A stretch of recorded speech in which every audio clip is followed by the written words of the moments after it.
दोस्तों ये है राजस्थान के संभावित मुख्यमंत्री बालकनाथ योगी। इनके पिता का नाम सुभाष यादव है और सुभाष यादव जी ने बालकनाथ योगी के पैदा होने से पहले ही ये निर्णय कर लिया था कि उनके आने वाला पुत्र या पुत्री मानव कल्याण, जन कल्याण, संत कल्याण, हिंदुत्व की रक्षा के लिए और नाथ संप्रदाय के लिए समर्पित रहेगा। ये बालकनाथ योगी के पैदा होने से पहले ही उनके पिता सुभाष यादव ने यह निर्णय कर लिया था। अब क्या है बालकनाथ योगी का इतिहास, इस वीडियो में हम यही जानेंगे। इतिहास जानने से पहले इस एक तस्वीर को समझने की कोशिश करिए। जो तस्वीर आपको सामने दिखाई दे रही है स्क्रीन पे, इसको मैं समझाने की कोशिश करता हूं। इस एक तस्वीर में आपको तीन तस्वीर नजर आएगी। यहां पर आपको बालकनाथ योगी नजर आएंगे, यहां पर योगी आदित्यनाथ और यहां पर गुरु गोरक्षनाथ की तस्वीर। तीनों का आपस में क्या संबंध है, इस वीडियो में हम ये भी जानेंगे और बालकनाथ योगी के इतिहास को भी जानेंगे, जिसे राजस्थान का आने वाला मुख्यमंत्री भी कहा जा रहा है। तो पहले शुरू होता है इतिहास जन्म से। बालकनाथ योगी का जो जन्म है वो 16 अप्रैल 1984 को हुआ था। जिसे आप देख रहे हैं राजस्थान के वर्तमान भविष्य के मुख्यमंत्री या जो संभावित मुख्यमंत्री की नजर से उनका जन्म 16 अप्रैल 1984 को हुआ था और जो जिला था उसका नाम था कोहराना और इनके पिता का नाम सुभाष यादव था, मैं पहले भी बता चुका हूं। और ये एक किसान थे।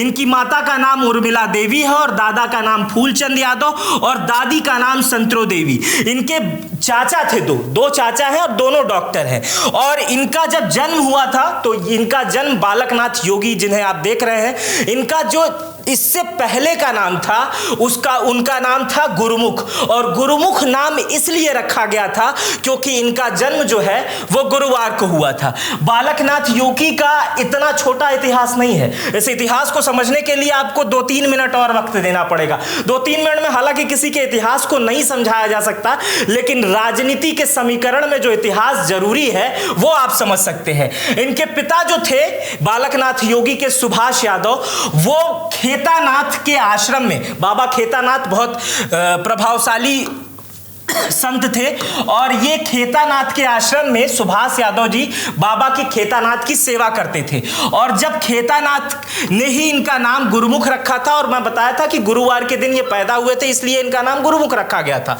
और इसी घटना के जब ये पैदा हुए इनका नाम गुरुमुख रखा गया और इनके पिता ने उसी समय बाबा खेतानाथ को यह वचन दे दिया था कि हमारी जो संतान पैदा होगी वो इसी आश्रम की सेवा करेगी। और वही करते हुए उसका धर्म भी आगे निभाया गया। लेकिन आगे क्या होता है, कुछ दिन बाद खेतानाथ जो बाबा होते हैं, जो इनका नाम रखे रहते हैं, वो ब्रह्मलीन हो जाते हैं। उनकी गद्दी पर आते हैं सोमनाथ जी, महंत सोमनाथ जी आते हैं। और जब सोमनाथ जी आते हैं तब तक जो गुरुमुख थे यानी वर्तमान समय में जिसे आप बालकनाथ कह रहे हैं, तब उनकी उम्र 6.5 वर्ष की हो जाती है।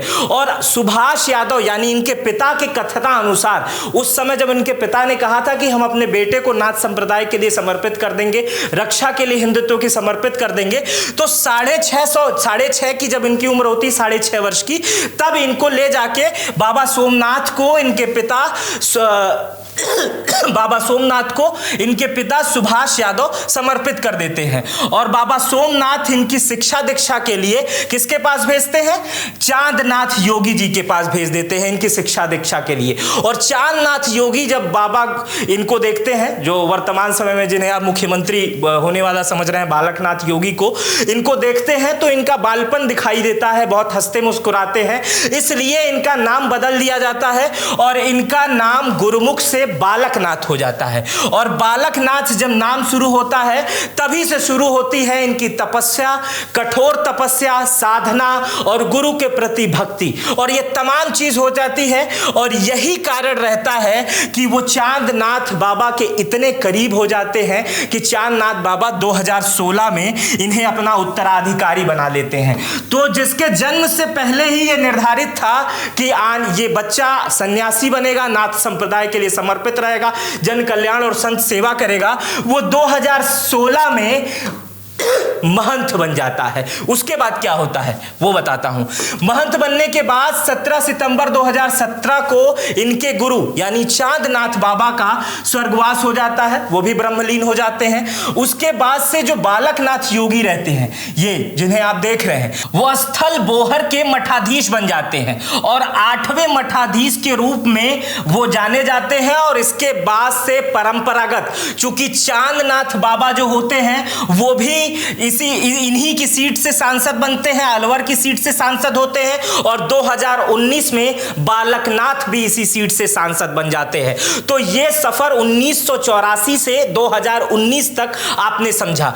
2019 के बाद क्या होता है, 2019 में संसद पहुंच जाते हैं और संसद पहुंचते ही हिंदुत्व की बात, गौरक्षा की बात, ये तमाम बातें करने लगते हैं। सोशल मीडिया और मीडिया में इनकी उपस्थिति होने लगती है। लोग इन्हें कहने लगते हैं कि एक योगी राजस्थान में भी है, और तमाम तरीके की बातें होने लगती है कि आने वाले समय में ये मुख्यमंत्री बनेंगे, ये तमाम चीजें बनेंगे। क्योंकि जब से ये सांसद बनते हैं, इनके तेवर, काम करने का तरीका ऐसा रहता है कि वो लोगों की नजरों में आ जाता है। हर बात में जन समस्याओं के लिए आगे आना, धरने देना, ये तमाम काम ये करने लगते हैं सांसद बनने के बाद। और सांसद बनने के बाद जो वर्तमान स्थिति आप देख रहे हैं वो ये होती है कि 2023 का विधानसभा चुनाव ये जब लड़ रहे थे, जब ये फॉर्म भरे थे, तब इनकी उम्र 29 साल थी। और अभी मैंने कुछ देर पहले बताया था कि इनके पिता का नाम सुभाष यादव है, लेकिन संत परंपरा के अनुसार वो उनका पूर्व जन्म था। नए जन्म के जो पिता थे, इसमें जो लिखा गया था जब ये 23 का फॉर्म भरे थे विधानसभा के चुनाव का, उसमें पिता का नाम अपने महंत चांदनाथ और पता श्री बाबा मस्तनाथ मठ आश्रम स्थल बोहर रोहतक हरियाणा, ये बताया गया था। इसमें पूरा पता है। और इन्होंने ये चुनाव जीता, और चुनाव जीतने की जो प्रमुख प्रक्रिया है वो मैं बता रहा हूं। चुनाव तो ये लड़ने जिस जगह से गए थे, वो जगह महत्वपूर्ण अपनी जगह पे इसलिए थी क्योंकि वहां पर 38% मुस्लिम आबादी थी, और वहां पर बाबा बालकनाथ को वोट मिले हैं 1,10,209 वोट मिले हैं, और वहां से ये विधायक बन के आए हैं। इससे पहले विधायक रहते हुए भी ये अलवर से सांसद थे, लेकिन उसके बाद भी इन्होंने विधायक का चुनाव लड़ा और विधानसभा में पहुंचे, और विधानसभा में पहुंच चुके हैं। अब दिल्ली इन्हें बुलाया गया है, और पूरे राजस्थान सहित पूरे भारत में चर्चा है कि राजस्थान में भी एक भगवा कपड़े वाला व्यक्ति बालकनाथ योगी, योगी आदित्यनाथ से संबंध रखने वाले बालकनाथ योगी ही मुख्यमंत्री बनेंगे। अब मैंने शुरुआत में बताया था, नाथ संप्रदाय से योगी आदित्यनाथ भी आते हैं और नाथ संप्रदाय से ही बालकनाथ योगी भी आते हैं। इसलिए यह कहा जा रहा है कि जस्ट उत्तर प्रदेश के बगल वाले जिले में, राजस्थान में भी योगी आदित्यनाथ जैसा ही फायर ब्रांड नेता होना चाहिए। ये बात आरएसएस को भी समझ में आ रही है और बीजेपी के शीर्ष नेतृत्व की समझ में आ रही है। लेकिन राजस्थान की जो लॉबिंग है वो अलग अलग रानी है, और उसमें तमाम लोग हैं। ये राजस्थान की अपनी राजनीति है, लेकिन जो सबसे ज्यादा नाम राजस्थान में सामने आ रहा है वो बालकनाथ योगी का ही आ रहा है। दिल्ली भी चाह रही है, यूपी भी चाह रहा है कि ये मुख्यमंत्री बन जाए। फिलहाल अगर आप राजस्थान से हैं या उत्तर प्रदेश या कहीं से भी हो, आप कितना इन्हें जानते थे अब तक, मेरे वीडियो के बाद कितना जाने, ये वीडियो आपको कैसी लगी मुझे कमेंट बॉक्स में बताइएगा। अपना बेहद ख्याल रखिएगा। मेरा नाम मित्र प्रकाश है। वीडियो पूरी देखने के लिए बहुत बहुत शुक्रिया।